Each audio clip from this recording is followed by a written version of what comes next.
46 is brought to you by Dr. George Leeks, Pahrumps optometrist since 1990, offering full-spectrum eye care for children and adults. Call today, 727-8300. News is also brought to you by Dickey's Barbecue Pit, Pahrump, where we speak barbecue.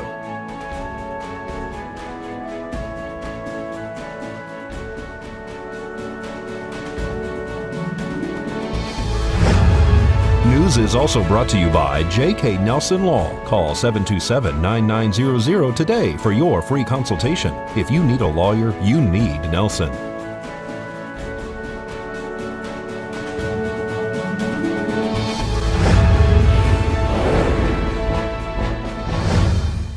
Tonight on News 46, fire crews extinguish a multi-structure fire on the south end of town. Dickey's Barbecue is hosting a fundraiser.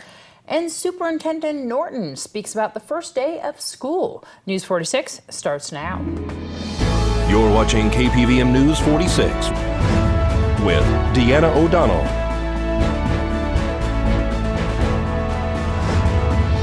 and Eunette Gentry.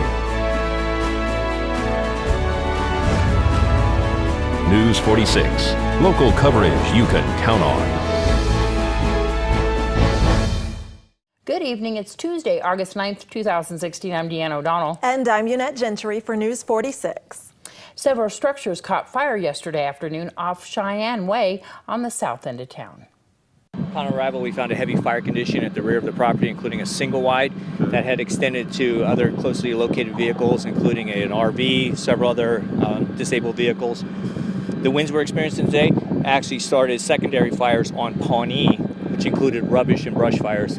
So we split the forces up, sent an engine and a tender to Pawnee to protect exposures, and then also committed engine 1 and a water tender to the Cheyenne address to assist in a primary fire attack, as well as the exposure protection of the nearby vehicles in the rear of the yard. There's numerous personal property stored throughout the rear of the yard, and multiple families living here, so there's a lot to digest regarding the investigation. We're dealing with some significant wind gusts today, so it's not helping us at all with the suppression effort. Scott, I heard that the occupants were asleep, and while they were asleep they heard a bang or a boom, and that's what caused them to come outside? Yeah, that's my understanding, that they were resting at the time of the fire. They said the primary structure at the rear, which was the single wide, was intermittently used, and it was used more for storage than anything else. So we're going to be looking long and hard at that and what may have been stored in there. A special fundraiser is being held tomorrow to benefit CASA. Yes, it's a fundraiser on the 10th from 1 to 5 p.m. And so people can come up to Dickey's the day before you actually officially open for this fundraiser? Absolutely. I'm on the board of CASA, and as a courtesy to Willie, she likes to come and have an opportunity to raise money for the court-appointed special advocates. We're big supporters of the project, so anybody that comes between the hours of 1 and 5, we're going to donate 20% of the cash register to CASA. So I highly encourage everybody to come out, friends and family. Great opportunity to taste the menu before anybody else does. Yeah, absolutely. It's definitely going to be a place to be. We're in the Albertson Shopping Center. If people want to stop on by during that CASA event, the day before you open, the next day, open at 10 a.m. with the ribbon cutting, right? Yes, the ribbon cutting is at 10 a.m. followed by the grand opening at 11. So it is going to be huge. Thank you. And we caught up with Superintendent Dale Norton from the Nye County School District this morning, who gives us an update on the first day back at school. It's exciting. Students were coming in smiles on their faces, and staff are ready for them. We're really looking forward to a student-focused learning year, and a lot of excitement. Is there anything new this year that parents or students should know about?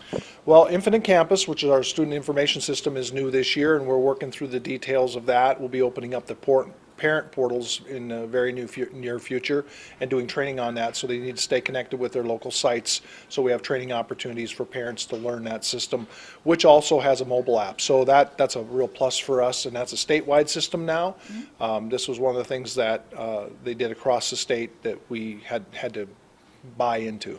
So is there going to be training for parents? Yes, there will be. We'll let that be known through the schools, and they'll do parent trainings at the sites so that they can learn how to use the application and know the student information system. The transportation department, people are getting their applications hopefully way ahead of time, but I know that some are delayed a little bit on that. Yeah, sometimes folks wait a little bit too late, but we're getting that process taken care of. I talked to Mr. McCrae yesterday after the first day of morning and afternoon runs. We had a few little glitches in the transportation, as always, but we resolved that. I helped out at JG yesterday with some kids that got on the bus that weren't supposed to get on the bus, and those that didn't get on the bus that were supposed to get on the bus, and those will all iron out and work out. But the best thing is any changes, any notifications need to be done well in advance, so we know when we release those students where they're supposed to be going and what they're supposed to be doing. How many students do you know that we have this year in the district? The actual body count came in yesterday. It was just over 4,600 students, which is down from what we ended last year. But one of the things I'm looking at is we have the 3-day week this week with teacher in-service days on Thursday and Friday, and then it's right before Labor Day. So, you know, we let the dust settle. I think we're going to come in around where we were, at least last year where we ended, once we get into the first couple weeks of school. Information. You can go to our website, or you can call, that's www.ny.k12.nv.us, or you can call the local school that their child is at, or the district office, 727-7743.